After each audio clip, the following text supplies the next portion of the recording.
ఈనాటి దేవుని దివ్యమైన మాటలు మనం విందాం. బైబిల్ నుంచి మొదటి రాజుల గ్రంథము 17వ అధ్యాయము.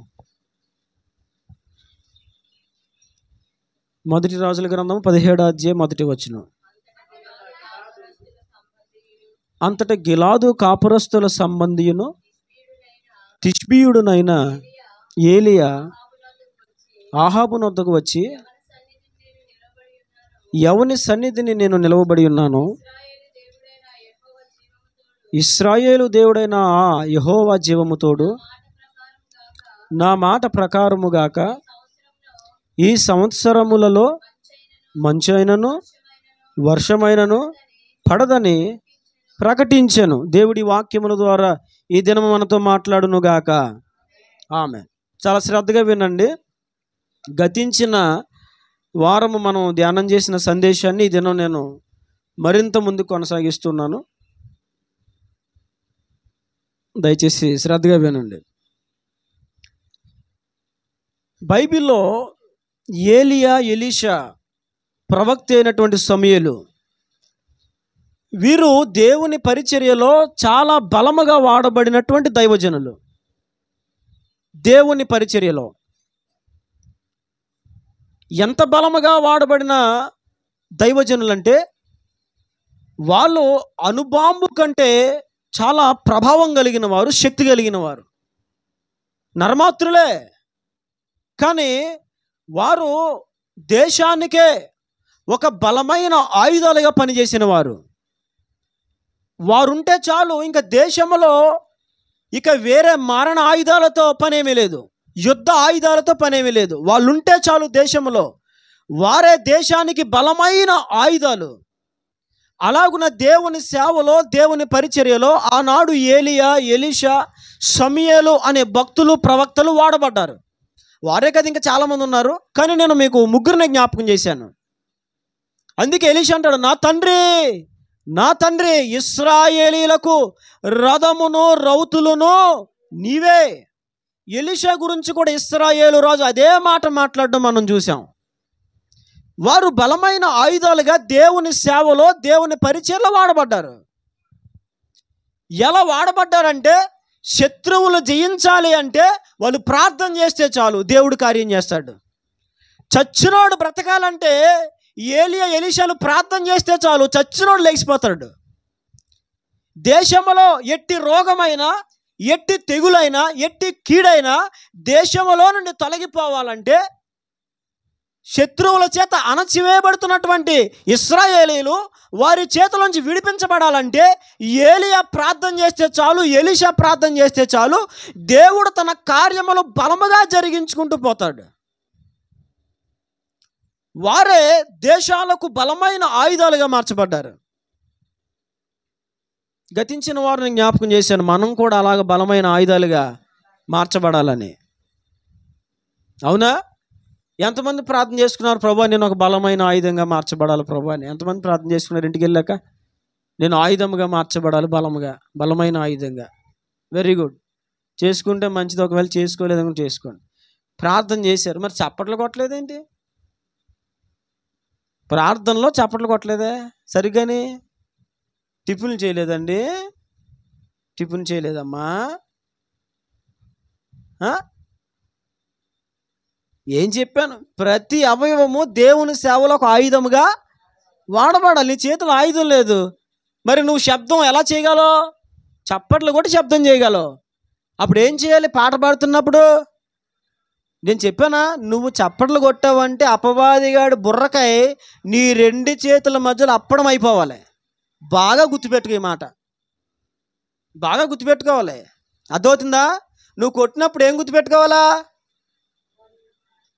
సావరా అన్నట్టు కొట్టాలి. అదవుతుందా? అదిగో ఫోన్లో ఒకసారి ఫ్లైట్ మోడ్లో పెట్టేసేయండి అందరూ. Flight mode are switch off. ఆ ఫోన్ తీసేసుకోడు దగ్గర, ఆడు నోట్లో పెట్టేసుకుంటాడు. ఆ కిచెన్లోకి వెళ్ళి టీ గ్లాస్ ఏదోటి ఇచ్చాడికి, టీ గ్లాస్ ఏదోటి ఇచ్చే. నువ్వు ఆగు, 5 నెలలు నాకు చెప్తే నీ సంగతి. ఈయన కూడా బడి మానిపించేస్తాను. నిజమే. ఏ నుంచి ఎట్ట వరకు, ఆ నుంచి బండిడా వరకు అక్కడికి వచ్చినాయి అనుకో, అంతే బడి అనిపించేస్తాను. బాగా చదువుకుంటే 10 చదివేస్తా, 10 అసలు బార్డర్ అదే 10 వరకే. ఒకవేళ 10 లోపే కోతేసాలో, మీరు అంటారు కదా మీ భాషలో సింధులేనా సిత్తినియా ఏదో మరి సింధులు చేస్తున్నాడో ఏదో అంటారు మీరు. అలాగనికి ఏమన్నా చేసి కంప్లైంట్లను తీసుకొచ్చాడా, ఇంట్లో కూర్చోబెడతాను బాబు, సేవ చేశారు బాబా అంటాను. ఇక అంతే. ఎందుకంటే అది ఎప్పటికీ సేవకే కాబట్టి, చదువు పెద్ద, నేను డబ్బులేం కట్టను, దుంపలు పడి గవర్నమెంట్ స్కూల్ అంతే, క్లోజ్. సరే, చప్పట్లు కొడితే ఏమవ్వాలా? అది మరి నేను మీకు కొన్ని ఫార్ములాలు చెప్పినా మీరు పాటించకపోతే ఎలాగండి? ఎంత మంచి ఫార్ములాలు చెప్తున్నాను నేను, అదవుతుందా? మీరేం చేస్తారో అన్ని కొట్టరు, మీరు అడిగి బుర్రకు మసాజ్ చేస్తారు. మీరు వచ్చిన ప్రాబ్లం అదే. ఎన్నిసార్లు చెప్పినా మీరు అలాగే చేస్తున్నారు. కొట్టాలి గట్టిగా చేపట్లో. దేవునికి మహిమ కలుగును గాక. సరే చూడండి, ఆనాటి భక్తులందరూ కూడా దేవుని పరిచర్యలో చాలా బలమైన వెపన్స్గా, సాధనాలుగా, ఆయుధాలుగా వాడబడ్డారు. అయితే ఈరోజు దేవుడు నాకు ఇచ్చిన మాట ఏంటంటే, అసలు వాళ్ళు ఎందుకు అంత బలమైన ఆయుధాలుగా మార్చబడ్డారు? ఎందుకు వారు అంత బలమైన ఆయుధాలుగా పనిచేశారు దేశంలో? మనం కూడా దేవుని చేతిలో ఉన్న ఆయుధములమే, కానీ మనము సంపూర్ణంగా దేవునికి అప్పగించుకోలేకపోతున్నాం. అప్పగించుకున్నప్పుడు దేవుడు తనకు అనుకూలమైన పాత్రలుగా మనల్ని వాడుకుంటాడు. మనము సంపూర్ణంగా ఆయనకు అప్పగించుకోలేనప్పుడు దేవుడు మనలను తనకు పాత్రలుగా వాడుకోలేడు. మనకి వాడబడాలని ఆశ ఉంది. వాడబడిన భక్తులు మన కళ్ళ ముందు ఉన్నారు. వారి వలె ఈ దినమున మనం కూడా వాడబడాలంటే ఏం చేయాలి? వాక్యంలోనే కొన్ని సమాధానాలు రాయబడ్డాయి. ఒక్కొక్కటిగా ఒక 2 లేదా 3 విషయాలు మనం జ్ఞాపకం చేసుకుందాం. ఇప్పుడు మనం చదువుకున్నాం కదా, అంతటా గిలాదు కాపురస్తుల సంబంధియును తిష్బీయుడైన ఏలియా అహాబు వద్దకు వచ్చి, ఎవని సన్నిధిని నేను నిలిచి ఉన్నానో, ఈ మాట చూడండి, ఎవని సన్నిధిని నేను నిలవబడి ఉన్నానో. మొట్టమొదటిగా దేవుడు పిలిచినట్లుగా పిలుపుకు లోబడి వెంటనే వెళ్ళి అహాబు ముందు నుంచొని ఏలి అంటాడు, ఎవని సన్నిధిలో నేను నిలవబడి ఉన్నానో అని మాట్లాడాడు. వాస్తవానికి ఇక్కడ నిలబడిన అహాబు గురించి మాట్లాడట్లేదు ఏలియా, అర్థమవుతుందా? అతడు వాస్తవంగా ఎవరి సన్నిధిన నిత్యము నిలిచేవాడంటే దేవుని సన్నిధిలో నిత్యము నిలిచే వ్యక్తి. అర్థమవుతుందా? అతడు చెప్పాడు, ఎవని సన్నిధిలో నిలవబడి ఉన్నానో ఇశ్రాయేలు దేవుడైన ఆ యెహోవా జీవము తోడు, ఆ యెహోవా సన్నిధిలో నేను నిలిచే వ్యక్తిని. చూడండి, మనము కూడా దేవుని పరిచర్యలో, దేవుని సేవలో, సమాజంలో ఒక మంచి క్రైస్తవునిగా, ఒక మంచి పరిచారకునిగా, ఒక మంచి సువార్థికునిగా మనము వాడబడాలి. పని చేయాలంటే మొట్టమొదటిగా మనము దేవుని సన్నిధిలో స్థిరముగా నిలబడే వారమై ఉండాలి. ఎక్కడా చెప్పాలి, దేవుని సన్నిధిలో నిలవబడే వాళ్ళమై ఉండాలి మనం. ఏలియా దేవుని సన్నిధిలో నిలిచే వ్యక్తి, ఎక్కువగా దేవుని సన్నిధికి ఇంపార్టెన్స్ ఇస్తాడు. ఏలియా ఎక్కువగా దేవుని సన్నిధిలోనే ఉంటాడు. ఈరోజు మనం ఆలోచించాలి, ఎక్కువగా మనం ఎక్కడ ఉంటున్నాము, ఎక్కువగా మనం ఎక్కడ నిలబడుతున్నాము. మనం ఒక తీర్మానంలోకి రావాలి. అదేంటో తెలుసా? ప్రభువా, నిత్యము నేను నీ సన్నిధిలో నిలవాలి. ఎక్కడ నిలవాలి చెప్పండి? ఏ సన్నిధి? దేవుని సన్నిధిలో నిలవబడాలి. ఎలా నిలబడాలి? స్థిరముగా. ఎలాగా? నీవు స్థిరముగా దేవుని సన్నిధిలో నిలవబడినప్పుడు దేవుడు నిన్ను కూడా బలమైన ఆయుధంగా వాడుకుంటాడు. దేవుని సన్నిధిలో స్థిరముగా నిలబడకుండా దేవుడు బలమైన ఆయుధంగా ఎలా వాడుకుంటాడు? అవునా కాదా? అవునా కాదా? ఇప్పుడు ఒకప్పుడు బలమైన పరిచర్య చేసి బలముగా సువార్తను ప్రకటించి వారు చేతులు ఎత్తి ప్రార్థన చేస్తే దేవుడు ఎన్నో కార్యాలు చేసేవాడు. అంత శక్తి కలిగిన పరిచర్య చేస్తూ అంత శక్తివంతముగా దేవుని చేతిలో వాడబడుతూ ఈ రోజున అలా వాడబడిన సేవకులు ఈ రోజున చాలామంది పడిపోయిన స్థితిలో, చల్లారిపోయిన స్థితిలో ఉన్నారు. కారణం ఏంటి చెప్పండి మీరు? అది అది అర్థమైందా? ఒకప్పుడు బలమైన పరిచర్య చేస్తూ ఈ రోజున చల్లారిపోవడానికి గల కారణం ఏంటి తెలుసా? బలమైన పరిచర్య చేస్తున్న ఆ దినాల్లో వారు దేవుని సన్నిధిలో ఎక్కువగా నిలిచేవారు. అందుకే దేవుడు వారిని బలమైన పాత్రలుగా వాడుకున్నాడు. నువ్వు దేవుని సన్నిధిలో ఎలా నిలబడాలో తెలుసా? స్థిరముగా నిలబడాలి. ఎలా నిలబడాలి? ఇక్కడ ఏలియా గురించి రాయబడిన బట్టి, ఎవని సన్నిధిని నేను నిలవబడి ఉన్నానో. ఎవరి సన్నిధిలో నిలవబడ్డాడు ఏలియా? చూడండి, ఇదే మాట సమూయేలు గురించి కూడా మనకు కనబడుతుంది. చూడండి, మొదటి సమూయేలు గ్రంథము 2వ అధ్యాయము.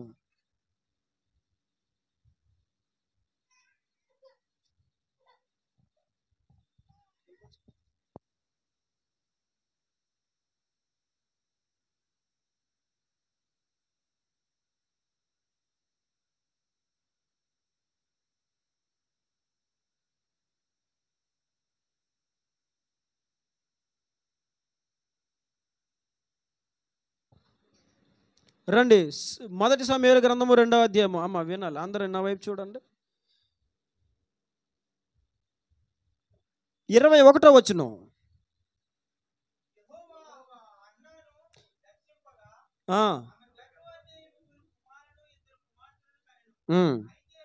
ఈ మాట చూడండి. అయితే బాలుడగు సమూయేలు యెహోవా సన్నిధిని ఉండి ఎదుగుచుండెను. చాలు.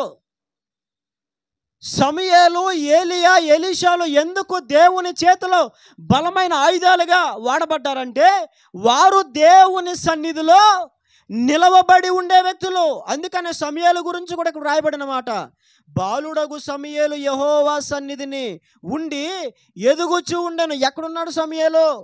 ఒక ఏలియా ఎక్కడున్నాడు? దేవుని సన్నిధిలో వారు నిలిచి ఉన్నారు. ఎలా నిలిచి ఉన్నారు తెలుసా?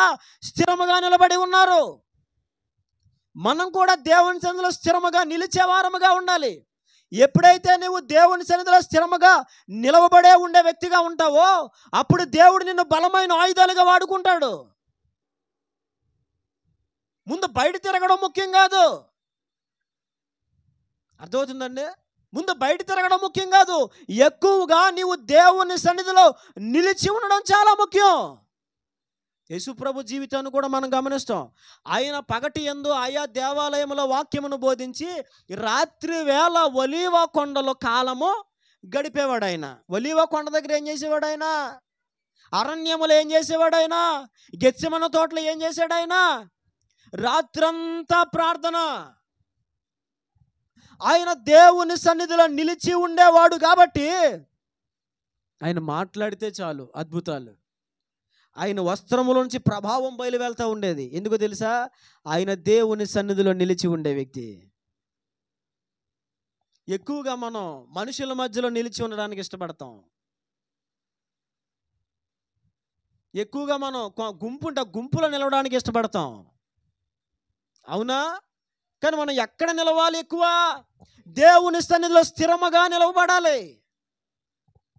పౌలు గారు ఒక మాట మాట్లాడతారు చూడండి. తెస్సలోనిక సంఘానికి పత్రిక రాస్తూ, మొదటి తెస్సలోనికయ 3వ అధ్యాయము 8వ వచనం చూడండి. ఏలయనగా మీరు ప్రభువునందు స్థిరముగా నిలిచితిరా, మేమును బ్రతికినట్టే. చాలు. తెస్సలోనిక సంఘానికి పౌలు గారు పత్రిక రాస్తేనే అంటారు, ఇదిగో మీరు ప్రభువునందు స్థిరముగా నిలిచారా, మేము బతికినట్టు. అమ్మయ్య, మేము గట్టెక్కిసినట్టే. మీరు స్థిరముగా నిలబడలేదా? ప్రమాదమే. వాస్తవానికి తెస్సలోనిక సంఘం అప్పటి వరకు దేవుని స్థిరముగా నిలబడిన సంఘం. అది అర్థమవుతుందని చెప్పిన మాట. అమ్మ మీరు నామం చూడండి అమ్మ. బాబోయ్, యేసయ్య కనికరించిన ఆయన, కృప చూపిన ఆయన.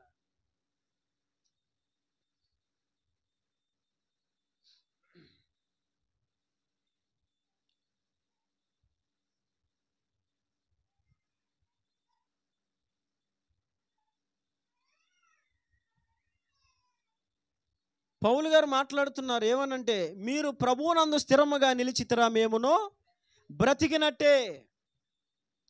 అప్పటి వరకు వాళ్ళు నిలబడలేదని కాదు, జాగ్రత్తగా వినండి. అప్పటి వరకు తెస్సలోనిక సంఘం నిలబడలేదని కాదు, వారు అప్పటి వరకు నిలబడ్డారు. ఇక ముందుకు కూడా నిలబడాలి. ఎలాగా? స్థిరముగా నిలబడాలి దేవునిలో. మీకు విషయం చెప్పనా, తెస్సలోనిక సంఘము దేవునిలో ఎంతగా స్థిరముగా నిలబడిందంటే, అప్పటి వరకు విశ్వాసంలో, భక్తిలో, పరిశుద్ధతలో. పౌలు గారు ఈ పత్రికలో రాస్తూ తెస్సలోనిక సంఘం గురించి ఆయన మాట్లాడుతూ ఒక చోట అంటారు, మీరు యూదుల ద్వారా అపోస్తులు అనుభవించిన శ్రమలే మీరు కూడా మీ స్వజనుల ద్వారా అనుభవించారు. అట్టి శ్రమలే అంటే ఆనాడు యూదులకు హింస కలిగింది కదా, దేవుని బిడలకు హింస కలిగింది కదా యూదులను బట్టి. తమ సొంత వంశీయులు, తమ సొంత గోత్రీకులే, తమ సొంత వారి నుంచే ఆనాటి సంఘమునకు అపోస్తులకు హింస ఎదురైంది, భయంకరమైన హింస.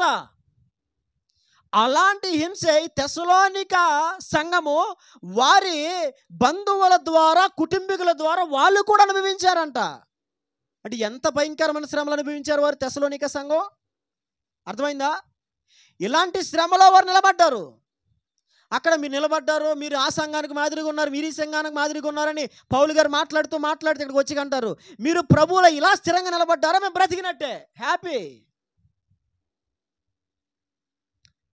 మనం ఎలా నిలబడాలి? ప్రభువులో స్థిరముగా నిలబడాలి. ఈ లోకము మనల్ని ప్రభువులో స్థిరముగా నిలబడనివ్వదు.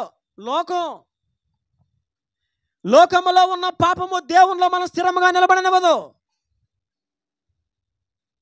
చూడండి, స్థిరముగా మనము దేవునిలో నిలబడినప్పుడు లోకము నుండి లేదా కుటుంబము నుండి లేదా బంధువుల నుంచి మనకి తీవ్రమైన వ్యతిరేకతలు కూడా ఎదురయ్యే అవకాశం ఉంటుంది. దేవుని కొరకు నిలబడినప్పుడు స్థిరముగా, మామూలుగా అటో గంతు ఇటో గంతు వేసినప్పుడు ఏముండదు.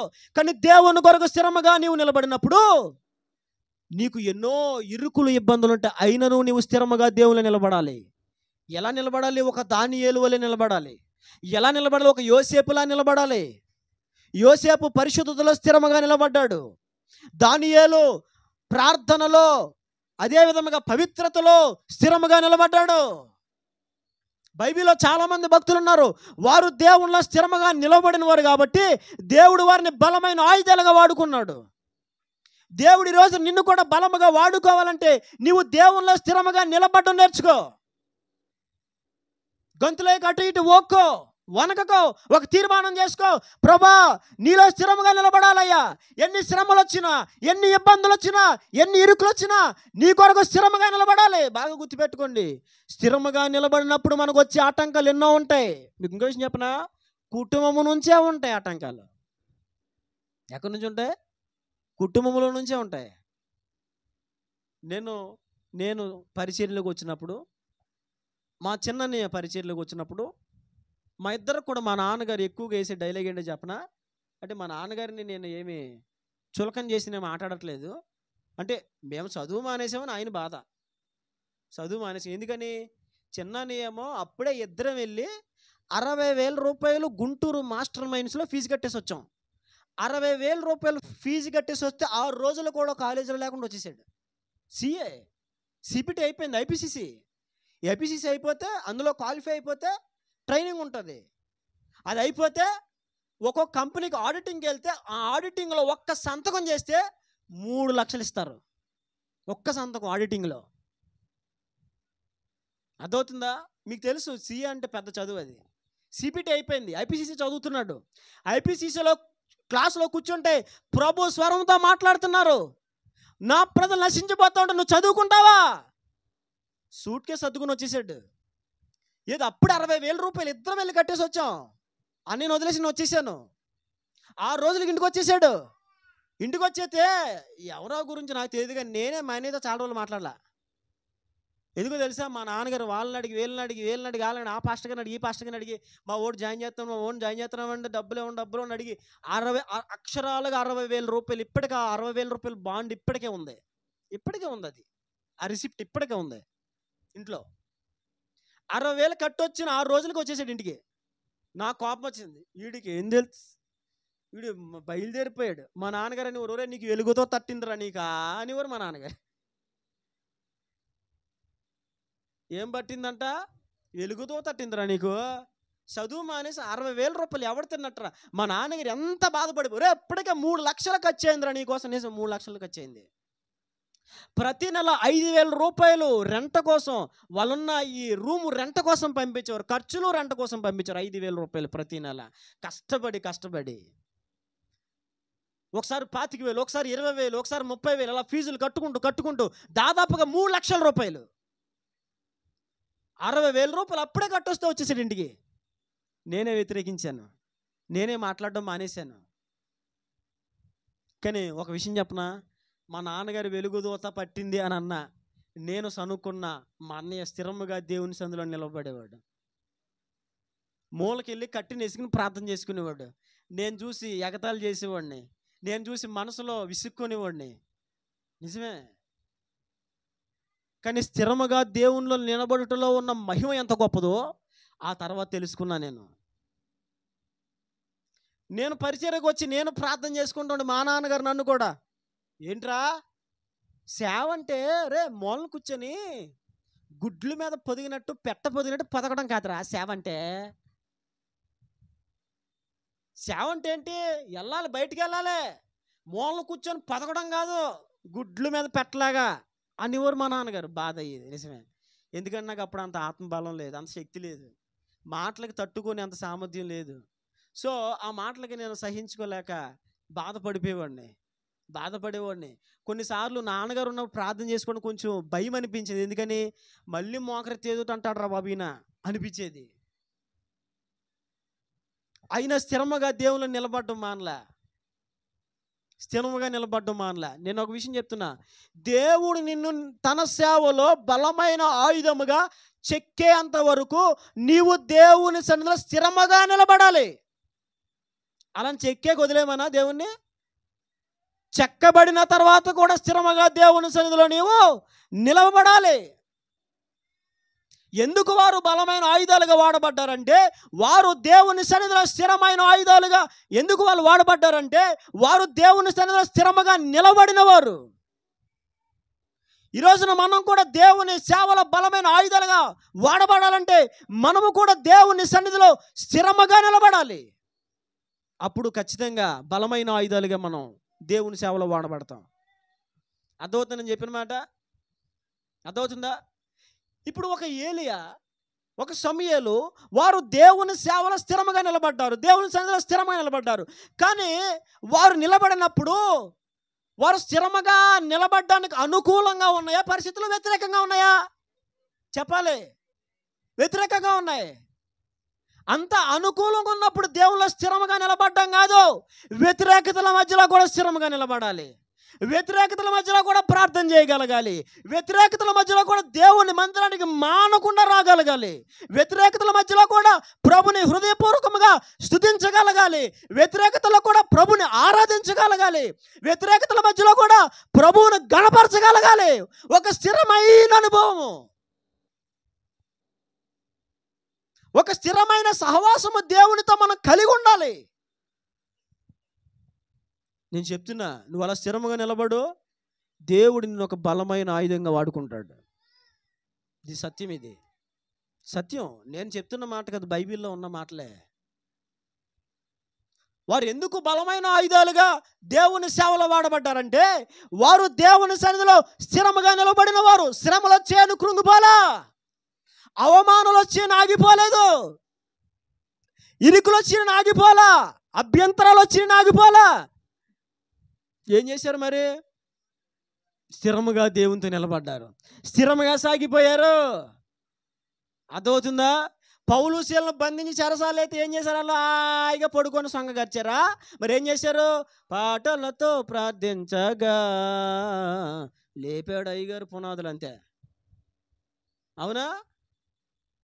సాగిపోయారు దేవునితో. ఎక్కడ ఆగిపోలా. మనమేం పాడతాం, నే సాగేదయేసునితో.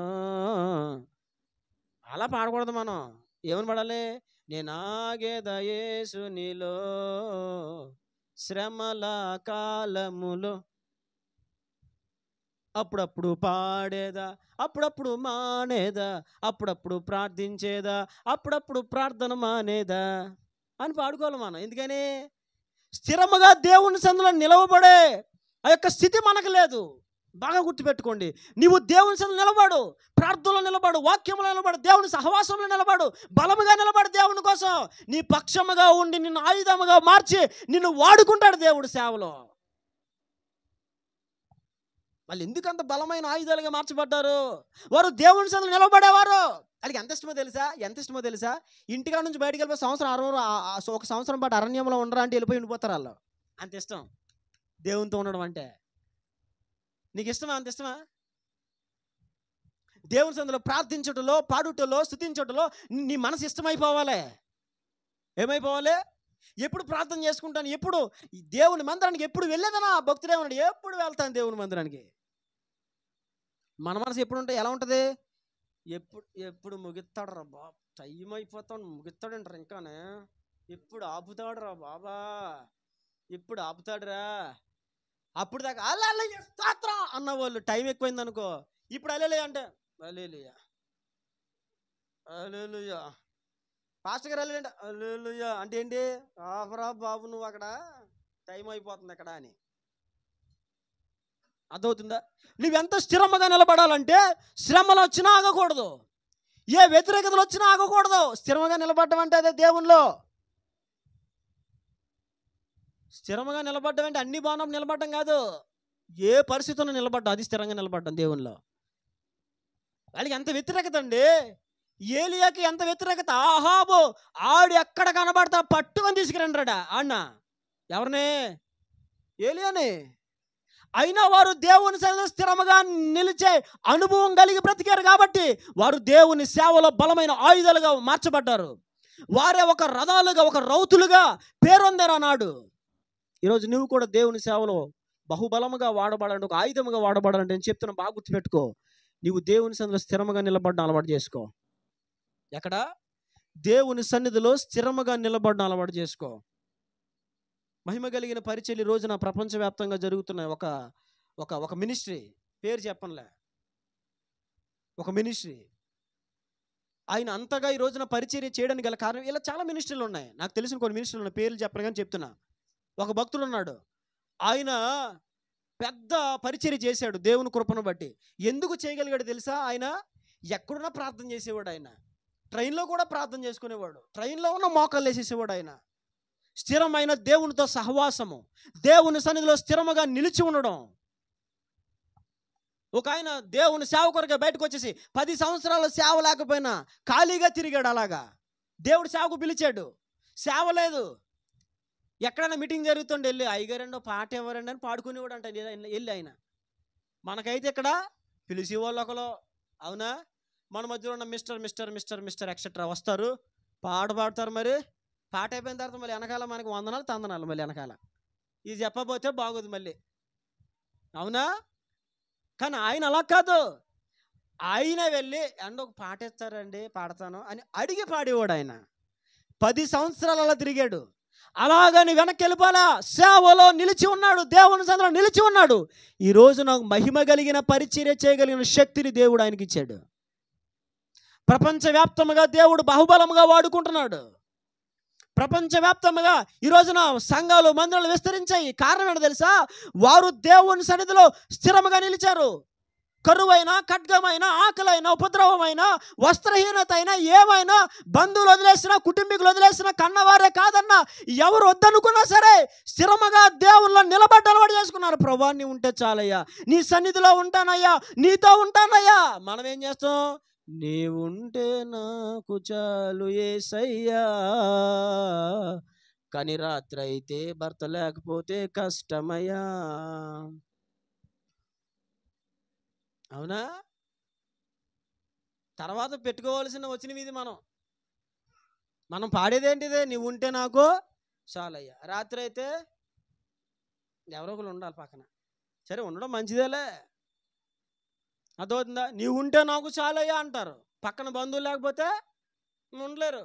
అంటే బంధువులు దూరం చేసుకోమని చెప్పట్లేదు, కొన్నిసార్లు వ్యతిరేకతను బట్టి దూరం అయితే చెప్తున్నా. అయినా నీవు ప్రభువును బట్టి ఉండగలగాలి, ప్రభువును బట్టి నిలబడగలగాలి. నువ్వు అలా నిలిచి ఉండు, దేవుడు నీ జీవితాల్లో చేసే కార్యాలు ఎంత అద్భుతంగా ఉంటే నువ్వు చూస్తావు.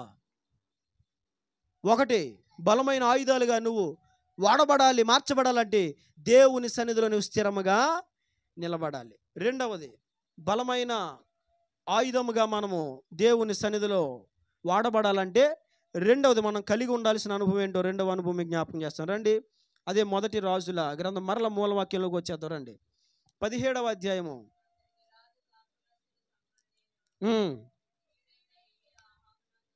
తిష్బీడైన ఏలి ఆహాబు నద్దకు వచ్చి, యెహోవా సన్నిధిలో నేను నిలబడి ఉన్నాను, యెహోవా జీవము తోడు, నా మాట ప్రకారం కాదు. ఏ మాట ప్రకారం కాదు? నా మాట ప్రకారం కాదు. మరి ఏంటిది? ఇశ్రాయేలులో జీవము కలిగిన ఇశ్రాయేలు దేవుడు యెహోవా జీవము తోడు, నా మాట కాదు. ఏ మాట కాదు? బాగా గుర్తుపెట్టుకోండి. ఒకటి మీరు దేవుని చేతిలో బలమైన ఆయుధాలుగా వాడబడాలంటే ఒకటి, దేవుని సన్నిధిలో స్థిరముగా వినండి. ఎలాగా?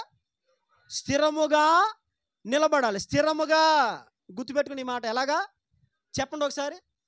స్థిరముగా. అదవుతుందా? ఎవ్రీడే ప్రభుతో సహవాసము, ఆయనతో స్నేహము, ఆయనతో ఉండుట, ఆయన సన్నిధిలో నిలుచుట, స్థిరముగా నిలుచుట. ఒక తీర్మానం నీకు ఉండాలి. ప్రభా నేను ప్రార్థన మాన్న, ఆయన ప్రభా నేను నీ సన్నిధికి మాన్న, ప్రభా నేను నిన్ను స్తుతించుట మాన్న, నాయన నిన్ను ప్రేమించుట నేను మాన్న, ప్రభా నిన్ను వెంబడించుట నేను మాన్న, ప్రభా. ఒక తీర్మానం నీకు ఉండాలి. ప్రభా నా బ్రతుకు కాలం అంతా నేను ఇలాగే ఉంటానయ్యా, ఉండాలి ఒక తీర్మానం. స్థిరముగా ఉంటాను ప్రభా నీ సన్నిధిలో. నువ్వు ఎలా ఉండాలి దేవుని సన్నిధిలో? స్థిరముగా ఉండాలి. స్థిరముగా నువ్వు నిలబడు, దేవుడు కార్యం చేస్తాడు. నువ్వు నిలబడు దేవుని సన్నిధిలో స్థిరంగా. ఫస్ట్ నువ్వు నిలబడితే పెద్దల సామెత చెప్తారేమో, నిలకడలేని రాయికి, చెప్పాలి జాషువా, నిలకడలేని రాయికి నాసు కూడా చెప్పనా పట్టదు. ఏం పట్టదు? నిలకడలేని రాయికి నాచు కూడా పట్టదు. మరి నిలకడలేని రాయికి నాచే పట్టనప్పుడు మరి దేవుని సన్నిధిలో నిలకడగా నిలబడినప్పుడు నీ మీదకి ఆత్మలో వస్తుంది. అవునా? ఎంత బెంజిగారు అయినా రుయ్యి అని తిప్పేసినా మళ్ళీ సాయంకాలం ఎక్కడికి వెళ్ళాలి? బంకుకి వెళ్ళాలి. అవునా? రోజంతా తిప్పేస్తున్నా, 2 రోజులు తిప్పేస్తున్నా, మళ్ళీ ఎక్కడికి వెళ్ళాలిదా? పెట్రోల్కి వెళ్ళిపోవాలి, బంక్కి వెళ్ళిపోవాలి. బంక్ వెళ్ళకపోతే బెంజ్ గారు అయితే ఎవడకు కావాలి, ఆడియో అయితే ఎవడకు కావాలి, BMW అయితే ఎవడకు కావాలి. అవునా? అందులో పెట్రోల్ అయితే అప్పుడు ఇదేముంటుంది? అంటది బండి మరి. అవునా? పెట్రోల్ ఏమలేదు అనుకో, కిచు అంటది, అంతే పనిచేది అది. అదవుతుందా? నువ్వు అంతే. నువ్వు అలా వాడబడాలంటే నువ్వు ప్రతి దినం ఎక్కడ నిలబడాలి? దేవుని సన్నిధిలో. రెండవ మాటని మీకు జ్ఞాపకం చేస్తాను, జాగ్రత్తగా వినండి. రెండవది ఏంటి తెలుసా? అక్కడ ఏలి అంటాడు, ఇదిగో ఇశ్రాయేలుల దేవుడైన ఆ యెహోవా జీవముతోడు, ఆ యెహోవా జీవముతోడు, నా మాట కాదా? ఏ మాట కాదా? నువ్వు దేవుని చేతిలో బలమైన ఆయుధముగా వాడబడాలంటే రెండవది నీలో ఉండాల్సింది ఏంటి తెలుసా? దేవుడు చెప్పింది చెప్పినట్లుగా చేయాలి. బాగా గుర్తుపెట్టుకోండి, ఇది చాలా బాగా గుర్తుపెట్టుకోవాలి. ఒకటి నీవు స్థిరముగా దేవుని సన్నిధిలో నిలబడాలి. రెండవది దేవుడు నీతో చెప్పినట్లుగా దేవుడు చెప్పినట్లుగా చేయాలంటే అందరూ చేస్తారా? చెప్పండి, అందరూ చేస్తారా? నువ్వు చెప్పినట్టుగా చేస్తే నిన్ను కుటుంబం వదిలేస్తుంది. నీకు సిద్ధమేనా? నీకు ఓకేయా? దేవుడు చెప్పినట్లుగా నువ్వు చేసినప్పుడు బంధువులు నిన్ను వదిలేస్తారు. ఓకేయా? ఇప్పుడు దేవుడు అంటాడు, అసలే ఆహాబాడు ఆయన ఒక వేస్ట్ క్యాండిడేట్ అనుకోలేక ఆహాబు, అర్థమవుతుందండి? వాళ్ళ ఆవిడికి కీచి వదిలేస్తాడు, ఐగారింట్లో కూర్చుంటాడు ఆహాబు. అదో కేటగిరీ అది. వాస్తవానికి ఇంట్లోంచి మీసాలు తిప్పుకొని ఎవరు బయటకు వస్తారా? చెప్పాలి, ఎవరు బయటకు వస్తారు? రే ఎవడు రాడా లింగి కట్టి బయటకు వచ్చేది ఎవరు ఇంట్లో నుంచి? చెప్పండి, ఎవరండి? మగోళ్ళు. కానీ ఈయనగా రాడు, లింగి కిందకి తీసేసుకొని ఇంట్లోకి వెళ్ళాలి, కూర్చుంటాడు మోళ్ళు ఇలాగా ముసలమ్మలాగా. ఈలోపు వీడు వస్తుంది, ఎవరో యెజబెల్ వస్తుంది. ఏమయ్యా కూర్చున్నావే? అది నా బోతు ద్రాక్ష తోట, మరి ఇమ్మంటే ఇవ్వలేదు, నా పిత్రార్జితం నన్ను ఇవ్వనన్నాడు, అందుకే కూర్చున్నాను. ఊరిగా నువ్వు అలా కూర్చున్నా అంటే నువ్వు వెళ్ళు, నీకెందుకు, నేను లేపేస్తా కదా అంటే బయటకు వచ్చింది. లింగి పై కట్టాల్సింది ఈయన గారు, అర్థమవుతుందా? మనోడు అసలు దేవునికి అనుకూలుడు కాదు అహాబు. ఇష్టానుసారంగా పెత్తనాలు చేసుకొని పోయేవాడు.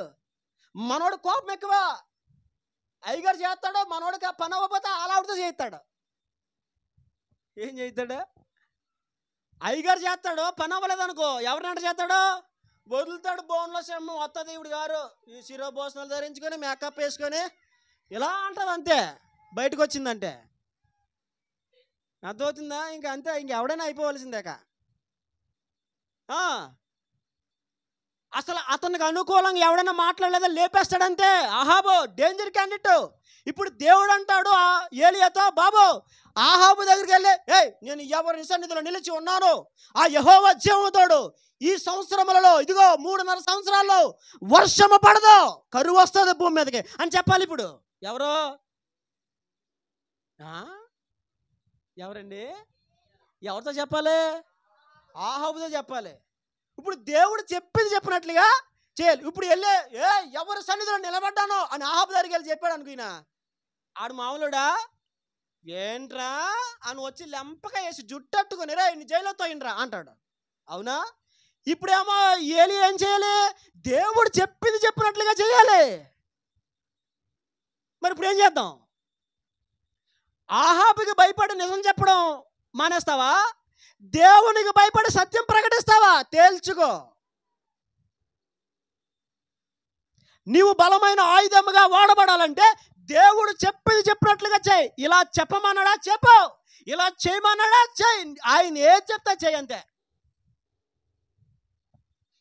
దేవుడు ఏది చెప్తే అది నేను చెప్తున్నాను, నువ్వు అలా చేయి. దేవుడు నిన్ను బలమైన ఆయుధముగా మార్చకపోతే అప్పుడు అడుగొచ్చి.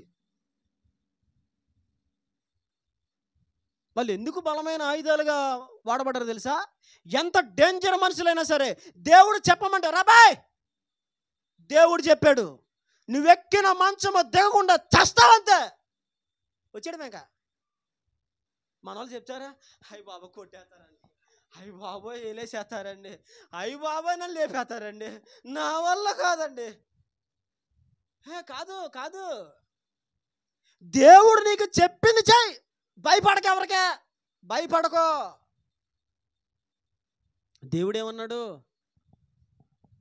నీలో ఉన్న ఆత్మను చంపక నీ దేహమును చంపే మనుషులకు నీవు భయపడకు. నీలో ఉన్న ఆత్మను నిన్ను తీసుకెళ్ళి నీ దేహంతో పాటుగా నరకములో కాల్చివేయ నాకు భయపడు. ఎవరికి భయపడాలా? దేవుడు ఏది చెప్పాడో అది నువ్వు చెప్పడం, అప్లై చేయడం అంతే. ఏలియాకున్న అలవాటు ఏంటి తెలుసా? దేవుడు ఏది చెప్తాడో అది చెప్పేస్తాడంతే. అసలు ఆహాబు దగ్గర ఒక్కొక్కడు మాట్లాడాలంటే పని అవ్వదు. ఎందుకని? అతనికి ఏమన్నా రాజుకి వ్యతిరేకంగా మాట్లాడితే ఇంకేమైనా ఉందండి? అసలు రాజు అధికారి కదా. ఇప్పుడు రాజు దగ్గరలే దేవుడు ఇలా చెప్పి కరువు వచ్చేద్దాం, మరి చూసుకో, చచ్చిపోతారు మనుషులందరూ ఇక్కడ అని రాజుకి చెప్పాలంటే ఎంత ధైర్యం ఉండాలి?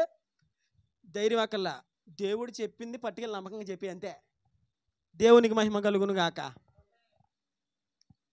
నీవు బలమైన ఆయుధముగా వాడబడాలంటే దేవుడు చెప్పింది చెప్పినట్లుగా చెప్పాయి.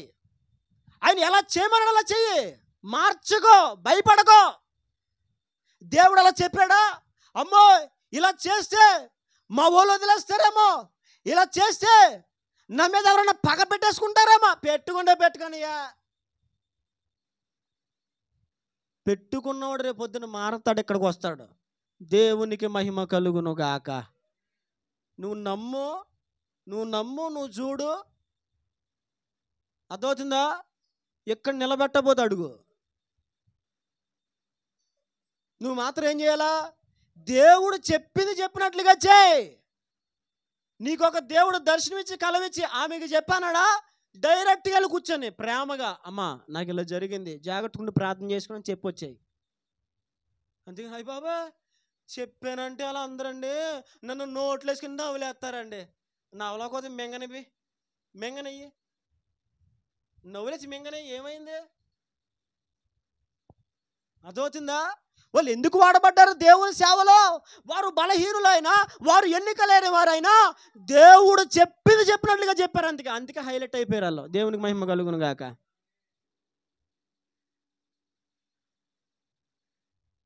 ఏలియా ఒకడేనా? రండి బైబిల్ నుండి సమూయేలు గ్రంథము. సమూయేలు కూడా అంతే. 13వ అధ్యాయము, మొదటి సమూయేలు 13వ వచనం. మొదటి సమూయేలు 13:13. అందుకు సమూయేలు ఇట్లా, నేను నీ దేవుడని యెహోవా నీకు ఇచ్చిన ఆజ్ఞను గైకొనక. సమూయేలు ఎవరితో అన్నాడు? సౌలుతో మాట్లాడుతున్నారు సమూయేలు గారు. నీ దేవుడని యెహోవా నీకు ఇచ్చిన ఆజ్ఞను గైకొనక నీవు అవివేకము పని చేసితివి. నీ రాజ్యమును ఇశ్రాయేలుల మీద సదాకాలము స్థిరపరచుటకు యెహోవా తలచి ఉండెను. అయితే నీ రాజ్యము నిలవదు. దేవుడు చెప్పింది చెప్పినట్లుగా చెప్తున్నాడు. ఎవరో? సమూయేలు సౌలు దగ్గరికి వెళ్ళి. అసలు సౌలు కూడా మూర్ఖుడే. ప్రవక్తలను చంపేసినాడు సౌలు ఎప్పుడు ఆత్మీయులు నమ్మడు. సౌలుకి తన జీవితంలో పగవారు ఎవరంటే ఆత్మీయుల పగవారు. కొంతమంది పగ పెట్టేసుకుంటారు మన మీద. దేనికి పగ పెట్టుకుంటున్నారు మన మీద? మనం ఏమైనా వాళ్ళకి అప్పున్నామా? మనం వాళ్ళకి ఏమైనా ద్రోహం చేసామా? వాళ్ళు ఏమైనా దోచుకున్నామా? వాళ్ళు ఏమైనా లాక్కున్నామా? వాళ్ళకి ఏమైనా నష్టం కలిగించామా? వాళ్ళకి ఏమైనా కీడు తలపెట్టామా? ఏమి చేయాలా? మరి ఎందుకు నీ మీద పగ పెట్టారు? ఉన్న మాట మాట్లాడావని, దేవుడు చెప్పింది చేసావని, అంతే. వ్యక్తిగతంగా పగేమీ లేదు. సౌలు కూడా అంతే. ఉన్న మాట మాట్లాడితే పగ పెట్టేసుకుంటాడు. ఆత్మీయులు చూస్తే ఓర్చుకోలేడు. ఎవరిని చూస్తే? అలాంటి వ్యక్తి దగ్గరికి వెళ్ళి దేవుడు మాట్లాడమంటున్నాడు. సమూయేలు సౌలు దగ్గరికి వెళ్ళు. ఇదిగో నీ రాజ్యం నిలవదా? దేవుడు నీ రాజ్యమును స్థిరపరచాలనుకున్నాడు, కానీ నీ రాజ్యము స్థిరమవదు. పోతే నీ రాజ్యం ఎవరికి చెప్పాలి? ఇప్పుడు చంద్రబాబు గారి దగ్గరికి వెళ్ళి వచ్చి ఎన్నికలు ఓడిపోతావు అన్నావు అనుకో, ఏమంటాడు ఆయన? వెరీ గుడ్ భలే చెప్పాడు కుర్రగాడు, రా అంటాడు ఆయన. అంటాడండి? ఇంకేమన్నది? ఎవడురా నువ్వు, నన్ను ఎలా మాట్లాడతావేంట్రా? నీకు ఇంకా అయిపోయింది, అంతే. నీకు ఇంకా బెయిల్ కూడా దక్కనివ్వడాక. అవునా కాదా? సౌలు దగ్గరికి వెళ్ళి ఇప్పుడు చెప్పాలి సమూయేలు ఏమని? నీ రాజ్యము నిలవదు.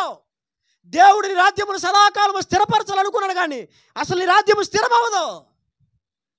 దేవుడు తన చిత్తానుసారైన మనుషుని వేరొకరిని కనుగొన్నాడు. నీ రాజ్యం నిలవదు చెప్పాలి. ఇప్పుడు సమూయేలు ఏం చేశాడు? దేవుడు చెప్పింది చెప్పినట్లుగా పట్టుకెళ్ళి సౌలు దగ్గర చెప్పెళ్ళి, సమూయేలు సౌలుతో చెప్పి నీ రాజ్యం నిలబడదని చెప్పేశాడు. ఇంకొక సందర్భంలో కూడా చూడండి, సమూయేలు సౌలుతో మాట్లాడిన ఇంకొక సందర్భం మనకు కనబడుతుంది బైబిల్లో. 15వ అధ్యాయం, అదే మొదటి సమూయేలు గ్రంథం 15వ అధ్యాయము 23వ వచనం. 15:23. తిరుగుబాటు చేయుట సోద చెప్పుటను పాపముతో సమానము. మూర్ఖత నగుపరచుట మాయా విగ్రహములు గృహ దేవతలను పూజించుటతో సమానము. ఇక్కడ చూడండి, సమూయేలు సౌలుతో ఏమన్నాడు తెలుసా? యెహోవా ఆజ్ఞను విసర్జించితివి గనుక నీవు రాజుగా ఉండకుండా ఆయన నిన్ను విసర్జించెను.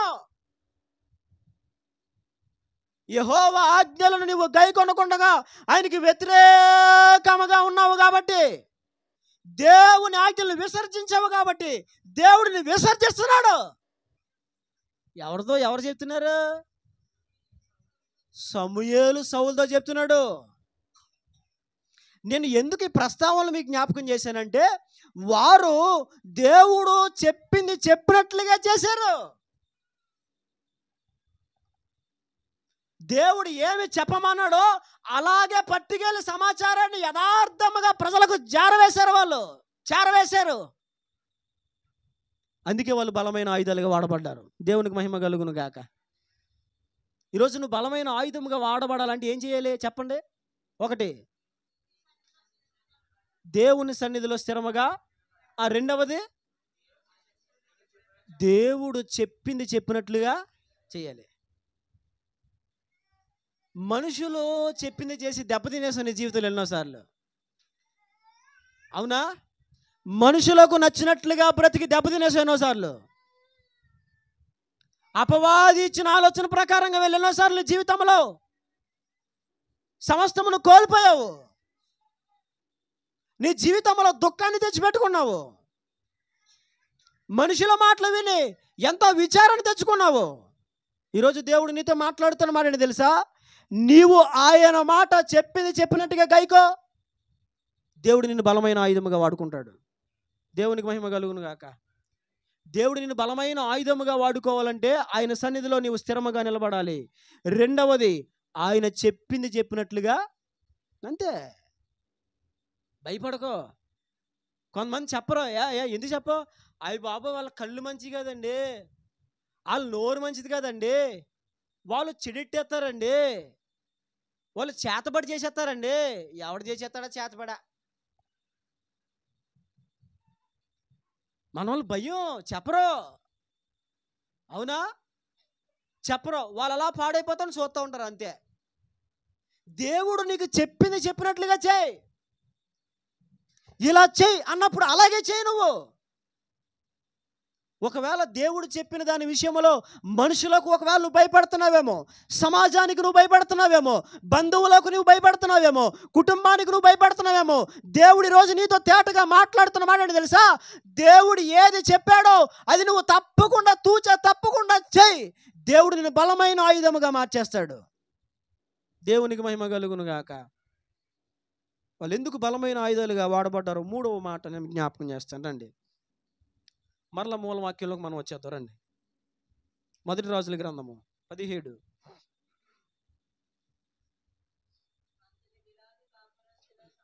2వ వచనం చదువమ్మా. పిమ్మట యెహోవా వాక్కు అతనికి ప్రత్యక్షమై, నీవు ఇచ్చట నుండి తూర్పు వైపునకు పోయి యొర్దానుకు ఎదురుగానున్న కేరేతు వాగు దగ్గర దాగి ఉండుము. చాలు చాలు చాలు. ఇప్పుడు ఆహాబు దగ్గరికి ఏలియా వెళ్ళాడు. ఎవరి సన్నిధిలో నేను నిలవబడి ఉన్నాను, ఆ యెహోవా జీవముతోడు నా మాట ప్రకారముగాక ఈ సంవత్సరములలో వర్షమైనా మంచైనా పడదు అని చెప్పేశాడు. వెనక్కి తిరిగాడు. ప్రభా చెప్పేశాను, ఏంటి నడు. ఎక్కడికి? ఇంటికి కాదు, మరి ఎక్కడికి వెళ్ళాలా? ఎక్కడికి వెళ్ళాలి? చెప్పేసాడు. ఎక్కడికి వెళ్ళాలి ఇప్పుడు చెప్పండి? చెప్పేశాడండి, ఏలియా గారు చెప్పేశాడు. ఇప్పుడు ఎక్కడికి వెళ్ళాలి? ఇంటికి వెళ్ళాలి, ఇంటికి వెళ్ళాలి. కానీ దేవుడు ఏమన్నాడు చెప్పనా? ఇదిగో తూర్పు వైపునకు పోయి యొర్దానుకు ఎదురుగానున్న కేరేతు వాగు దగ్గర దాగుండు. ఎక్కడికి వెళ్ళాలి ఇప్పుడు? అక్కడికి వెళ్ళు. యొర్దానుకు ఎదురుగానున్న కేరేతు వాగు దగ్గరికి వెళ్ళిపో. అర్థమవుతుందా? ఇప్పుడు ఏలియా ఏం చేశాడు చెప్పండి? ఏలియా ఏం చేశాడు? ఇంటికి వెళ్ళాడా? ప్రభా కేరేతు వాగు దగ్గరికి వెళ్తానులే, 2 రోజులు ఇంటి దగ్గర రెస్ట్ తీసుకుని శుభ్రంగా తిని నిద్రపోయి అప్పుడు వెళ్తాను ప్రభా అన్నాడా? మరి ఏం చేశాడు? వెళ్ళిపోయాడు, అక్కడికి వెళ్ళిపోయాడు. ఆ తర్వాత కొన్ని దినములైన తర్వాత చూడండి, 7వ వచనం గమనిస్తే, కొంతకాలమైన తర్వాత దేశంలో వర్షము లేక ఆ నీరు ఎండిపోయాను. అంతటా యెహోవా అతనికి ప్రత్యక్షమై ఇలాగ సెలవిచ్చాను, నీవు సిదోను పట్టణ సంబంధమైన సారెపతు అను ఊరిలోకి పోయి అచ్చట ఉండు.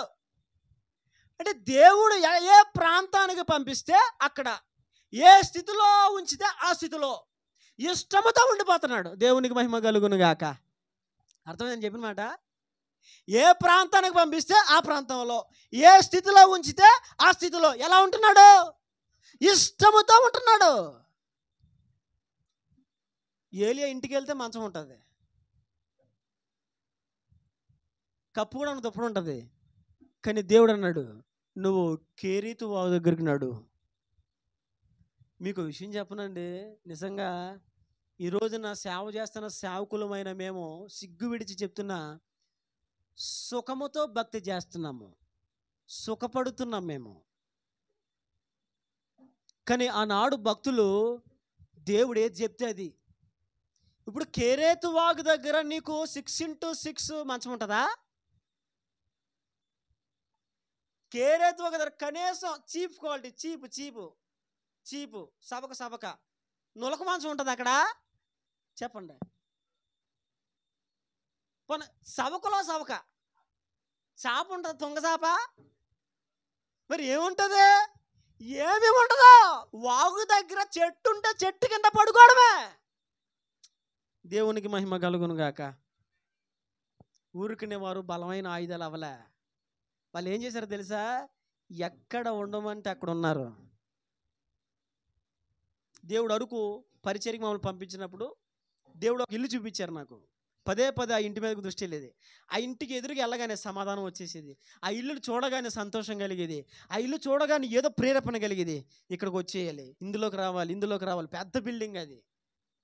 నాకు 2,500 రూపాయలు అద్దె కట్టడమే నాకు చాలా కష్టమైన పరిస్థితి. కానీ ఆ బిల్డింగ్లోకి మనసులో ప్రేరేపణ వస్తూ ఉంది. సరే, మొత్తం దేవుడు ద్వారాలు తెరిచాడు. సరే, పైన రేకుల షెడ్ ఉంది, ప్రార్థన. అబ్బా ఎక్సలెంట్ అనుకున్నాం. వాళ్ళు అన్నారు, రేకుల షెడ్లో మీరు ప్రార్థన పెట్టుకోవచ్చు, వాడుకోవచ్చు, కానీ ఇల్లు మీకు ఇవ్వము, పక్కనున్న పెంకుటిల్లు ఇస్తామన్నారు. పక్కనున్న పెంకుటిల్లు ఎలా ఉంటుందో అక్కడికి వచ్చిన వాళ్ళకి తెలుసు. మీరు చూసారా? నువ్వు చూసామ్మా? నువ్వు చూసావు కదా? పక్కన పెంకుటిల్లు ఓపెన్ చేసి చూసావా? ఆ పెంకుటిల్లు ఓపెన్ చేసి చూస్తే మీరు గోడకి ఎంత బీట ఉంటుందండి. గోడకి ఎంత బీటలు ఉంటాయి. ఆ బీటల్లోనే ఎలకలు తిరుగుతాయి. ఎలక ఉన్న చోట ఏముంటుంది? చెప్పాలి. పాములు రెడీగా ఉంటాయి. అవునా? ఇంత బీట ఉండేది. అక్కడ మేము ఆ ఇల్లు ఇవ్వగానే మొత్తం అది వెళ్తా కూడా తుప్పలన్నీ కొట్టుకుని వెళ్ళాం. అసలు అడుగు వేయడానికి లేదు. డోర్ తీయాలని తుప్పలు కొట్టాలి. డోర్ను కూడా పెనవేసుకొని పోయాయి. ఈ యొక్క పొదలు అవన్నీ కూడా కొట్టి నరుక్కుంటా దారి తీసుకుంటా చక్కగా చిన్న దారి చేసుకుని అలా వెళ్ళి తలుపు తీసి నా భార్య చూపించాను. నా చూడు ఇల్లు. నా భార్య ఒకే ఒక మాట ఉంది, ఇందులో ఎవడుంటాడండి? నా భార్య ఇదే మాట ఉంది, ఇందులో ఎవడుంటాడు? అలా అన్నదని నాతో లేదని కాదు, ఉంటుంది తను. కాబట్టి కొన్నిసార్లు శరీరంలో ఉన్నాం కాబట్టి అలా మాట వచ్చేస్తుంది. అవునా బాబు? ఎక్కడ ఉంటారా? ఎక్కడ ఉంటాడు? ప్రభు ఏలైతే ఏమన్నారు? నీవు తూర్పుగానున్న యార్దానికి వెళ్ళి యార్దానికి ఎదురుగానున్న కేరేతు వాగు దగ్గర ఉండి అక్కడ దాగి ఉండు. సరే ప్రభా, వెళ్ళిపోతాను. దేవుడు ఎక్కడుంచినా, ఏ స్థితిలో ఉంచినా ఇష్టముతో ఉండడం నేర్చుకో. నేను దేవుడు బలమైన ఆయుధంగా మార్చేస్తాడు. ఈరోజు నీకున్న స్థితిని బట్టి ఈడు బతుక. ఒక ఆయన మమ్మల్ని అన్నాడట, నేను విన్నాను. ఎందుకు వాళ్ళు బతుకు? కోటా బియ్యం తింటారు వాళ్ళు. అసలు బతికేనది అన్నాడంట ఒక ఆయన మమ్మల్ని. నేను అన్నా అప్పుడు, ఆయనతో అనలేదులే, నాతో చెప్పిన వాళ్ళతో అన్నా, నన్ను కోటా బియ్యం తిన్నా నాకు అరుగుతాయి, నీకు అరుగుతాయా? నిజం. నీకు ఇంకొక మాట చెప్పనా? చిన్నతనం నుంచి కోటా బియ్యమే తిని పెరిగా నేను. అతిశయంగా చెప్పుకున్నా, సిగ్గుపడి నేను. చిన్నప్పటి నుంచి కోటా బియ్యమే. ఇప్పుడు కోటా బియ్యం తింటా, ఇంకా తింటా. అరగపోవడం ఏమి లేదు, దేవుని కృపను బట్టి. అంటే కొంతమందికి అరగదని వాళ్ళు ఏమంటలేదు, కానీ దేవుని కృప అంతే. ఇప్పుడు నాకు ఎరిగేస్తుంది, నాకు ఆరోగ్యం నేను చెప్పట్లేదు, నా సీక్రెట్ నాకు ఆరోగ్యం, నేను డైట్ చేస్తా, ఏమి కాదు, దేవుని కృప అంతే. అర్థమవుతుందండి? నేను ఎందుకు చెప్తున్నానంటే, దేవుని పరిచయంలో ఉన్నప్పుడు అలా కూడా మాట్లాడతారా? అర్థమవుతుందా? మాకు మ్యారేజ్ అయిన తర్వాత మా అత్తయ్య గారు బంధువులు ఎవరో ఒక అతను అన్నాడంట, వాళ్ళకి ఇచ్చేసారంటే మీరు అంటే ఏదో మేమేదో తక్కువ అన్నట్టు. అర్థమవుతుందా? ఆ కులంగా వేసారంటే మనం కులంలో లేడా అని ఇంకేమేమో మాట్లాడారంట. నాకు ఆ మాటలు గుర్తులేవు, కానీ సందర్భం గుర్తుంది. కానీ పట్టించుకోలే, ఏం చేయలే, పట్టించుకోలే. నేను ఒక మాట చెప్తున్నా, దేవుడు నేను ఏ స్థితిలో ఉంచితే ఆ స్థితిలో ఉండు. ఏ ప్రాంతంలో ఉంచితే ఆ ప్రాంతంలో ఎలా ఉండాలి? ఇష్టముతో. మేము అరకు సేవకి వెళ్ళిన కొత్తలో వెళ్ళిపోయాం. 2 ట్రాలీలు సర్దుకున్నాం. ఒక ట్రాలీ అంతా అమ్మగారు నాయి బట్టలు ఉన్నాయి. ఇక ఇంకొకటేమో డొక్కులు డబ్బాలు ఎక్కువ పట్టుకెళ్ళాలి. 4 ప్లేట్లు పట్టుకెళ్ళినట్టున్నాం. 4 ప్లేట్లు, 4 కూరగిన్నెలు సంథింగ్ ఏవో మరి వండుకోవడానికి పాత్రలు కొన్ని తీసుకొని వెళ్ళాం. మేము వెళ్ళిన కొన్ని దినాలు, ఒక 4-5 దినాల తర్వాత ప్రసన్న వాళ్ళు వచ్చారు మా దగ్గరికి. ఎన్ని రోజులకు వచ్చారు నాకు గుర్తులేదు, కానీ అన్ని రోజుల వరకు మేము తలగడలు కూడా లేకుండా పడుకున్నాం అరకులో. నిజం ఇది. అంటే నేను గొప్పగా చెప్పట్లా. దేవుడు ఎక్కడ ఉంచినా ఇష్టముతో ఉండాలి అని చెప్తున్నా. అర్థమవుతుందా? దేవుడు నిన్ను ఏ స్థితిలో ఉంచినా, ఏ ప్రాంతంలో ఉంచినా, నిన్ను దేవుడు కొన్నిసార్లు దీనస్థితిలో ఉంచుతాడు. ఇష్టముతో ఉండు. ఎలా ఉండాలి? అందుకే భక్తుడు ఏమన్నాడు? నేనున్న స్థితిలోనే సంతృప్తిని కలిగించు, ఏమున్న లేకున్నా నీ కొరకే బ్రతికించు. నేనున్న స్థితిలోనే సంతృప్తిని కలిగించు. చప్పట్లు కొట్టండి. ఏమున్నలే నీ కొరకే బ్రతికించు. కష్టాలు ఎదురైనా నా యాత్రను సాగించు, నష్టాలలోనైనా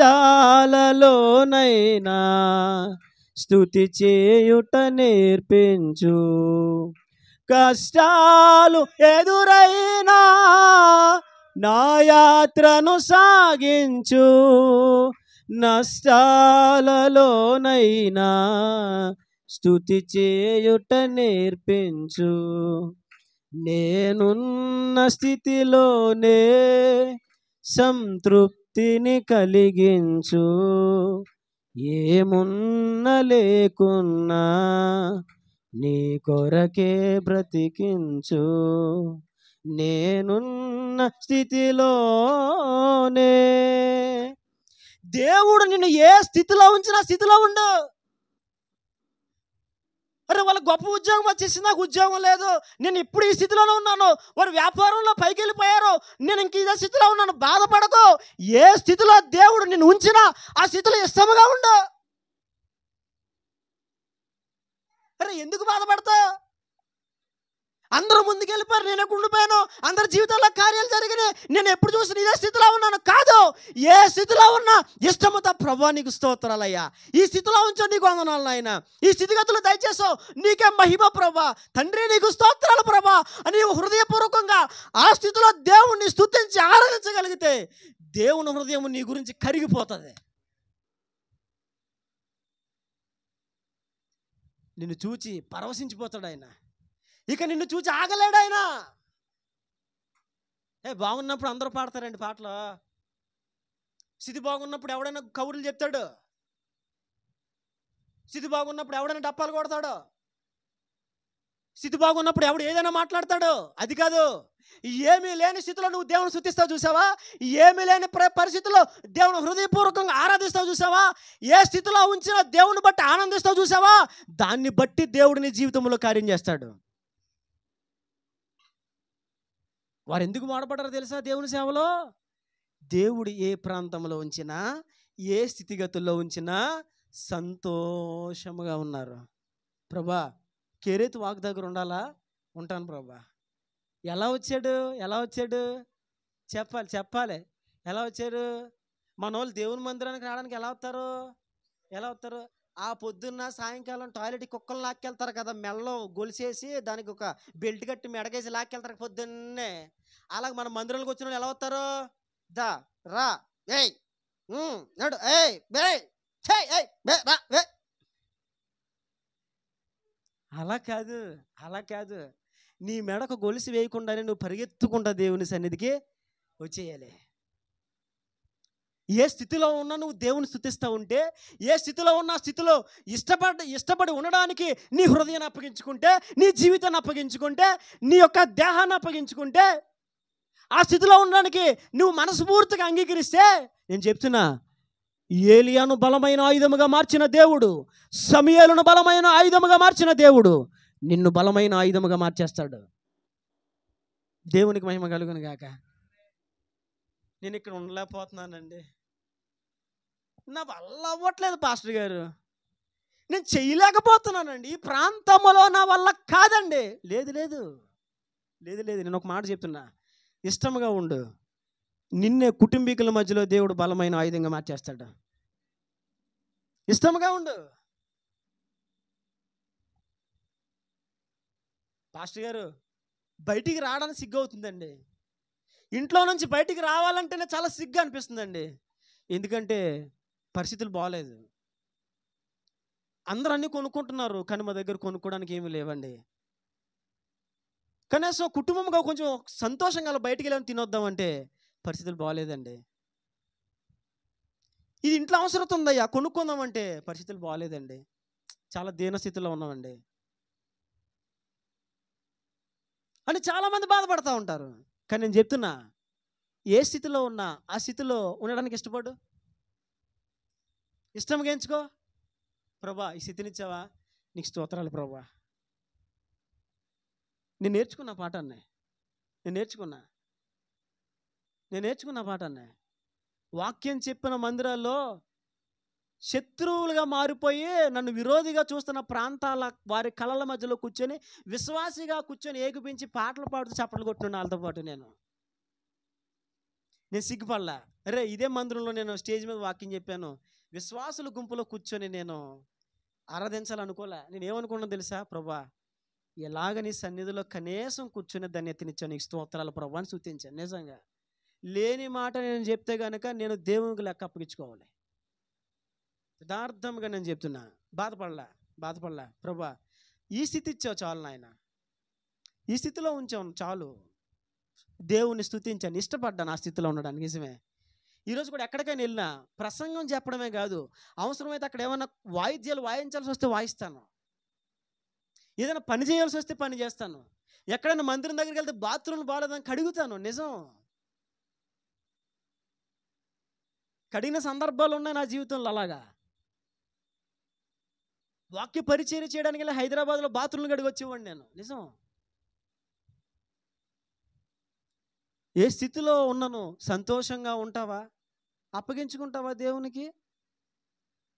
ఏలియా ఎందుకు బలమైన పాత్రగా వాడబడ్డాడు దేవుని చేతిలో? ఏ స్థితిలో ఉన్నానో, ఏ ప్రాంతంలో ఉన్నానో సంతోషముగా ఉండడానికి ఇష్టపడ్డాడు. అది ఎవడుంటాడండి కుటుంబాన్ని వదిలేసుకొని వచ్చి కేరేతు వాగు దగ్గర ఒక మంచం లేదు, అక్కడ కొంచెం లేదు, అక్కడ ఒక చాప లేదు, ఒక నీడ లేదు, ఏమీ లేదు, ఒక దుప్పటి లేదు, ఇలాంటి ప్రాంతంలో చాలా కాలం గడిపేశాడు ఏలియా. అతనికి ఎండ తగలదా? అతని శరీరానికి చలిదా? అతని శరీరం మీద వర్షం పడదా? తడవడా? మనం చాలా సింపుల్గా చెప్పేసుకుంటాం, కానీ చాలా సింపుల్గా మనం మాట్లాడేసుకుంటాం. కానీ ఏలియా జీవితాన్ని గమనిస్తే దేవుడు ఎక్కడ ఉండమంటే అక్కడ ఉన్నాడు. తర్వాత దేవుడు అన్నాడు, అక్కడ విధవరాలు ఉంది, అక్కడికి వెళ్ళు. ఏమండి ఒక మాట ఆలోచించండి, విధవరాల దగ్గరికి వెళ్ళి ఒక వ్యక్తి వాళ్ళ ఇంటి దగ్గర పైన లేదా పక్క గదిలో ఉండాలంటే ఎంత అవమానంగా భావిస్తారు, ఎంత అవమానపరుస్తారు, అవునా కదా? రే అతను చూసావా, మొగుడు చచ్చాడు ముండ, చూసావా, ఇదిగో వాళ్ళ ఇంట్లోకి ఒకడు వచ్చాడు, అది ఎవడో తెలుసా, పాస్టర్ అంట. ఎవరో? దేవుడు ఎక్కడ ఉండమన్నాడు? విధవరాల ఇంట్లో. ఇప్పుడు విధవరాల ఇంట్లో ఉన్నప్పుడు రే ఏం మనసురా నువ్వు, ఆమె తిండి లేక సత్తా ఉంటే ఆమె మీద పడితే ఆమె మీద ఏం తింటారు నువ్వు ఇక్కడ అన్ని వాళ్ళు ఉండొచ్చు. లేదంటే ఏ విధవాలంటికి చేరేంటి, ఇతను పాస్టర్ అంట, మళ్ళీ ఏం చేస్తున్నాడు ఏంటి అక్కడ అని నిందించే వాళ్ళు ఉండొచ్చు, తప్పు పట్టే వాళ్ళు ఉండొచ్చు. కానీ దేవుడు ఏ స్థితిలో ఉండమన్నాడో, ఏ ప్రాంతంలో ఉండమన్నాడో, ఏ మాత్రము సాకు చెప్పకుండా, ఏ మాత్రం వెనకడిగేయకుండా, ఏ మాత్రము తడబడకుండా, ఏ మాత్రం తడవు చేయకుండా దేవుడు ఎక్కడ ఉండమంటున్నాడో, ఏ ప్రాంతానికి వెళ్ళమంటున్నాడో అక్కడికి వెళ్ళి అక్కడ ఇష్టపూర్తిగా హృదయపూర్వకంగా ప్రభా నువ్వు ఏది చెప్తే అది చేస్తాను ఆయన, నువ్వు ఎక్కడ ఉండమంటే అక్కడ ఉంటాను ప్రభా, వాగు దగ్గర ఉండాలా, ఉంటాను ప్రభా. నేను చెప్తున్నా ఒక మాట, ఒకవేళ దేవుడు నన్ను ఎవరో వెళ్ళి ఆర్కే బీచ్ దగ్గర సేవ స్టార్ట్ చేయాలంటే నేను స్టార్ట్ చేయను. ఎందుకని? నువ్వు అక్కడే తినాలి, అక్కడే పడుకోవాలి, అక్కడే ఉండాలని దేవుడు చెప్పాడు అనుకో, నేనేమంటాను?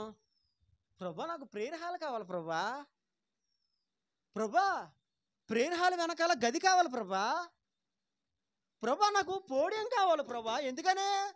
నుంచొని మరి అటు ఇటు మరి చెప్పడానికి ఎపిరెన్స్ కనబడాలి కదా. మొన్న ఒక సేవకుడు పరిచయం అయితే నాకు చెప్పాడు, ఆయన సేవ చింత చెట్టు కింద ప్రారంభించాడంట. దేవునికి మహిమ కలుగునుగాక. ఎక్కడ ప్రారంభించాడు ఆయన? చింత చెట్టు కింద. చెప్పాడు ఆయన, నా మందిరము చింత చెట్టు నీడేనండి అని చెప్పాడు ఆయన.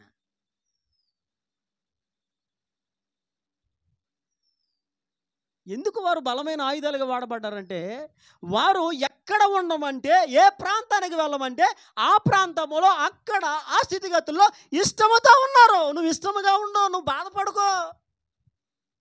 వాళ్ళ పైకి వెళ్ళిపోయారు, వీళ్ళ పైకి వెళ్ళిపోయారు, వాళ్ళు బాగున్నారు, లేదు. నీకు ఏ స్థితి దేవుడు ఇచ్చాడు ఆ స్థితిలో ఇష్టముగా ఉండు. నీ స్థితిగతులు మార్చగలిగిన వాడు నా దేవుడు.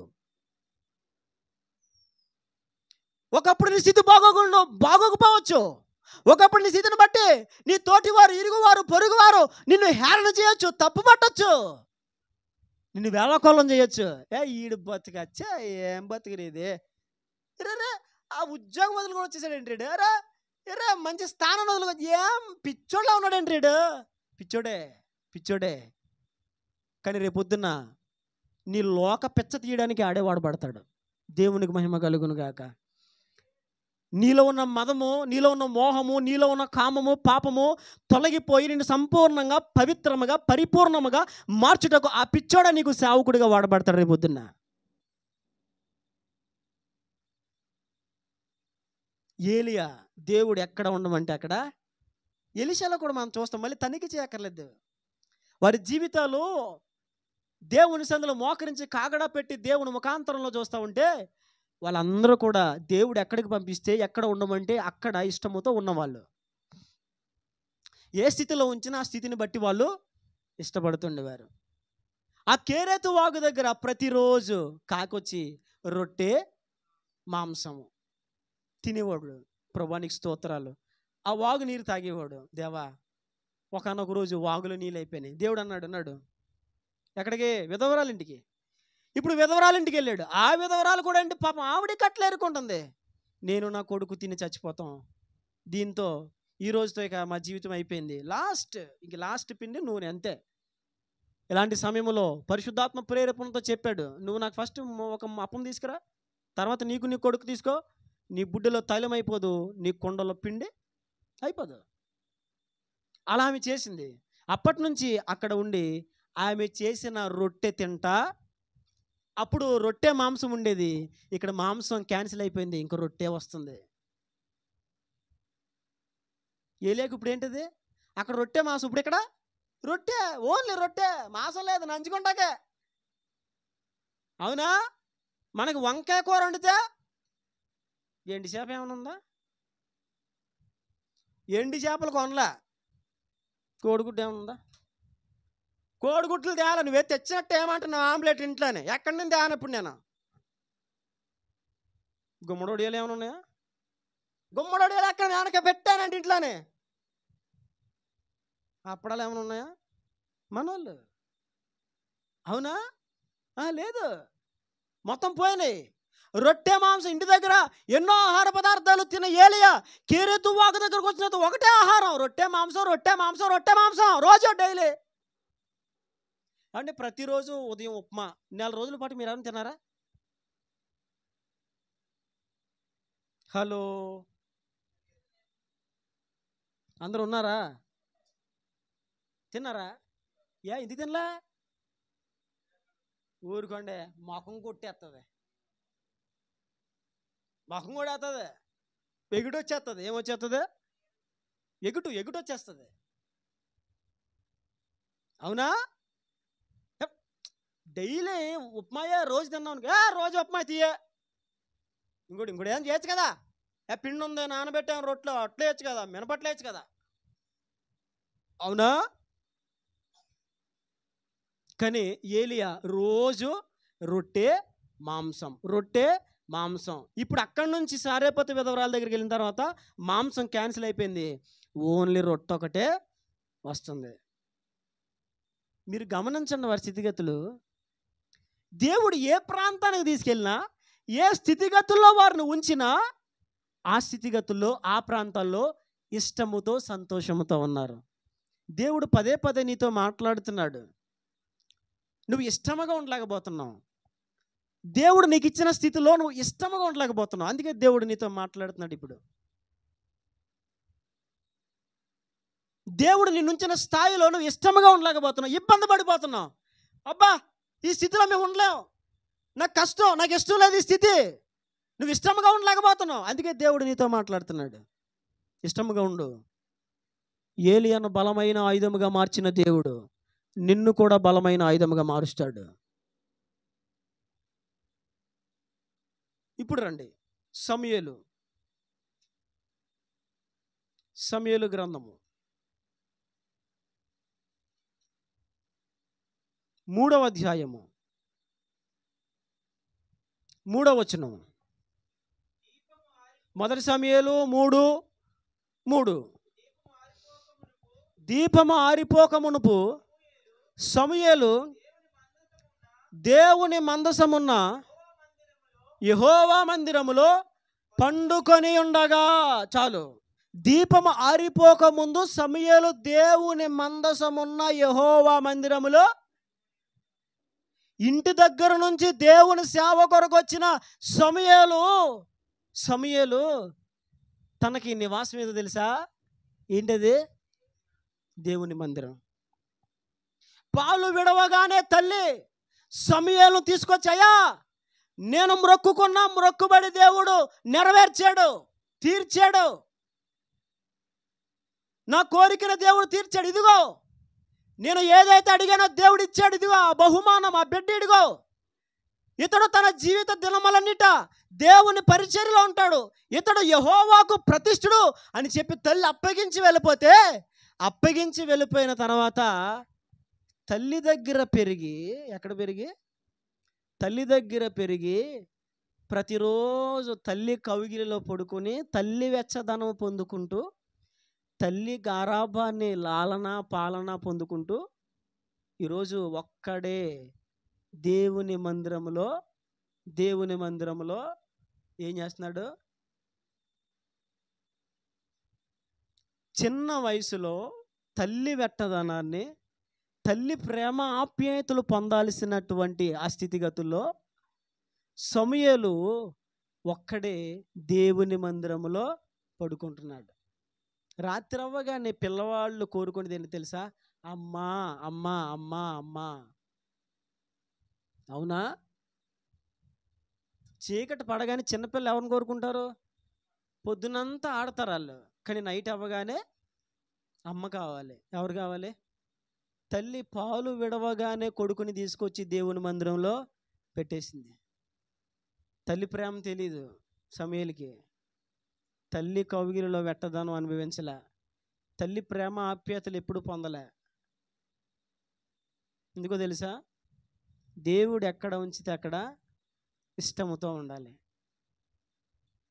తల్లి కూడా ఉంటుంది, అరే నా కొడుకు. అక్కడ పట్టించుకునేవాడు లేడు మందిరం దగ్గర. ఆ ఏలి చూస్తే కళ్ళు జారి కనబడవు, ఈ పిల్లలు చూస్తే ఇష్టానుసారంగా తిరుగుతున్నారు.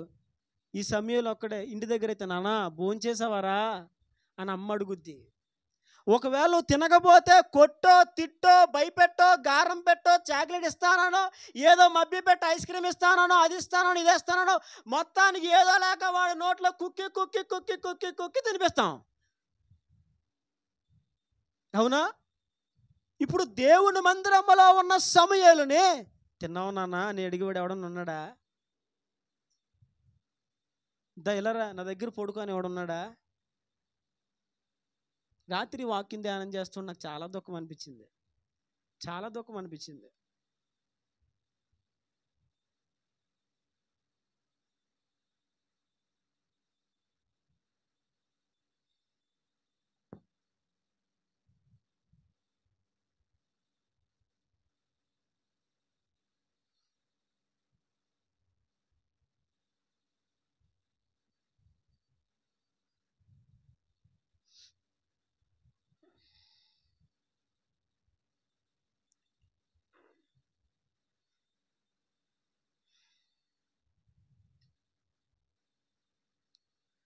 ప్రేమించే తల్లిదండ్రుల్ని కలిగి ఉండి కూడా చాలామంది తల్లిదండ్రుల ప్రేమను నోచుకోలేరు. ప్రేమిస్తున్న తల్లిదండ్రులను కలిగి ఉండి కూడా చాలామంది పిల్లలు తల్లిదండ్రుల ప్రేమ అర్థం చేసుకోలేరు. కానీ సమూయేలు తన బాల్య వయసులోనే పాలు విడవగానే దేవుని మందిరానికి వచ్చేసాడు. ఇంకక్కడే తల్లికి దూరం అయిపోయాడు. తల్లి లేదు, నాన్న లేడు, తమ్ముడోళ్ళు ఎవరూ లేరు. ఒక్కడే. తన పని ఏంటంటే దేవుని మందిరంలో పడుకోవడమే. అక్కడే ఉండాలి. ఎక్కడ? అక్కడే ఉండాలి. కానీ సమూయేలు ఆ ప్రదేశంలో ఇష్టముగా ఉన్నాడు. దేవునికి మహిమ కలుగును గాక. ఎలా ఉన్నాడు ఆ ప్రాంతంలో? ఇష్టముగా ఉన్నాడు. ఇక్కడ నాన్న లేడు, అమ్మ లేదు, చూచేవాళ్ళు లేరు, పెట్టేవాళ్ళు లేరు, లాలించేవాళ్ళు లేరు, ఆదరించేవాళ్ళు లేరు, ఓదార్చేవారు లేరు, ధైర్యపరిచేవారు లేరు. నో నో నో నో, ఏమీ లేదు. ఇష్టముతో దేవుని మందిరములోనే నివాసం చేశాడు. దేవుడు బాల్యము నుండి సమూయేలు ఎక్కడ ఉంచాడో అదే ప్రాంతంలో ఇష్టముతో ఉన్నాడు. అక్కడ ఆ స్థితిలో ఇష్టముతో ఉన్నాడు. తన తమ్ముళ్ళు అమ్మ ప్రేమ పొందుతున్నారు, తన తమ్ముళ్ళు నాన్న ప్రేమ పొందుతున్నారు. సమూయేలు తమ్ముళ్ళు ఇదిగో ఇంట్లో తల్లిదండ్రుల నాన్న ప్రేమ అనురాగాలు పొందుకుంటున్నారు. కానీ సమూయేలుకి అదేమీ లేదు. ఏటేట ఒక్కసారి అమ్మ వచ్చేది, సంవత్సరానికి ఒక్కసారి అమ్మ వచ్చేది. వచ్చి, బిడ్డ బాగున్నావా? బాగున్నానమ్మా, ఇదిగోరా నీ కొరకు తెచ్చాను, ఈ అంగి నీకోసమే కుట్టించాను నాన్న, తీసుకోరా అని చెప్పి కాసేపు మాట్లాడి అదే రోజున అమ్మ తిరిగి వెళ్ళిపోయేది. నాన్న వెళ్తున్నానే, జాగ్రత్తగుండు. సరే అమ్మా, అంతే. కానీ సమూయేలు ఏడ్చాడని, సమూయేలు బాధపడ్డాడని బైబిల్ ఎక్కడా లేదు. ఎందుకో తెలుసా? దేవుడంటే ఇష్టం ఉన్న వాళ్ళు దేవుని కోసం ఏ స్థితిగతుల్లోనైనా ఉంటారు. దేవుడంటే ఇష్టం ఉన్న వాళ్ళు దేవుడు ఏ ప్రాంతంలో ఉంచినా ఉంటారు. ఎలా ఉంటారు? ఈ ప్రాంతంలో ఉండాలా అని ఉంటారా? మరి ఎలా ఉంటారు? ఇష్టముతో ఉంటారు. నేను చెప్తున్నాను ఒక మాట, దేవుడిని ఏ స్థితిలో ఉంచినా ఏ ప్రాంతంలో ఉంచినా ఇష్టముగా ఉండు.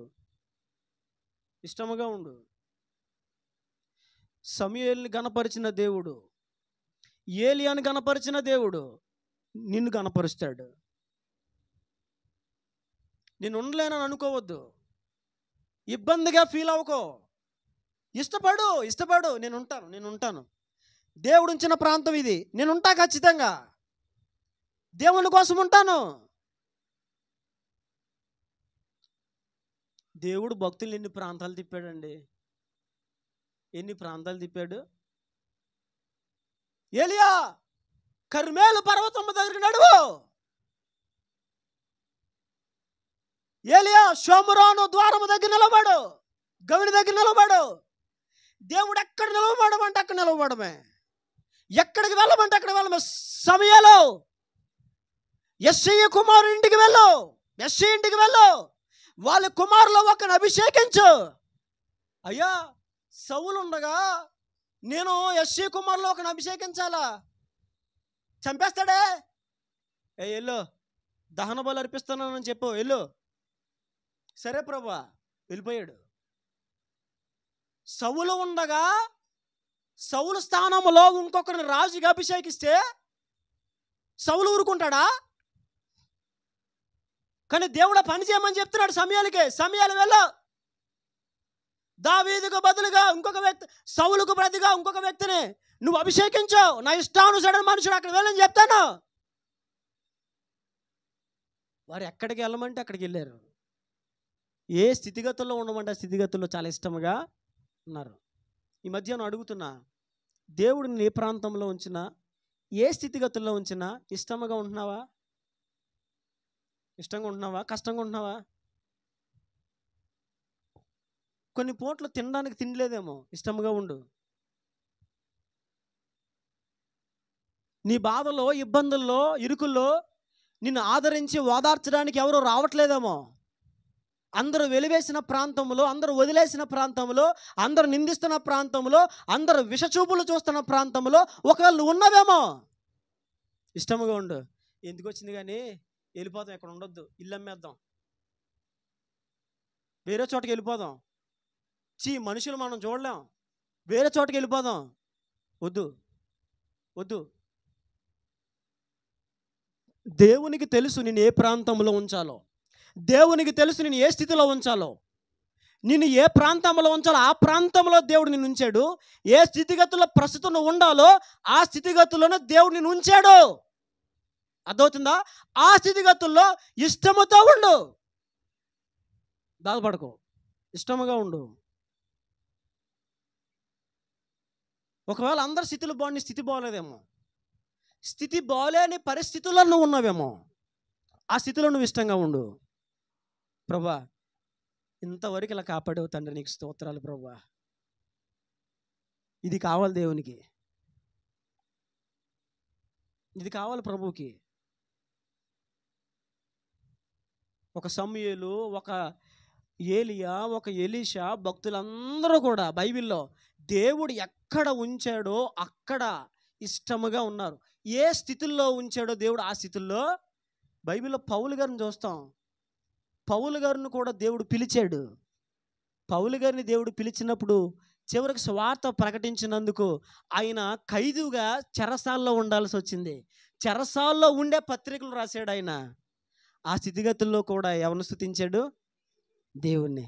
ఆ స్థితిగతుల్లో కూడా ఏం చేశాడు? దేవుని పరిచర్య చేశాడు. ఆ స్థితిగతుల్లో కూడా ఏం చేశాడు? ప్రార్థన చేశాడు. ఆ స్థితిగతుల్లో కూడా సంఘాల క్షేమాన్ని కోరుకున్నాడు. ఆ స్థితిగతుల్లో కూడా సంఘాలను బలపరిచాడు. వారు ఏ స్థితిగతుల్లో ఉన్న సంతోషంగా ఉన్నారు కాబట్టి ఘనమైన పరిచర్యలు చేశారు, బలమైన ఆయుధాలుగా వాడబడ్డారు.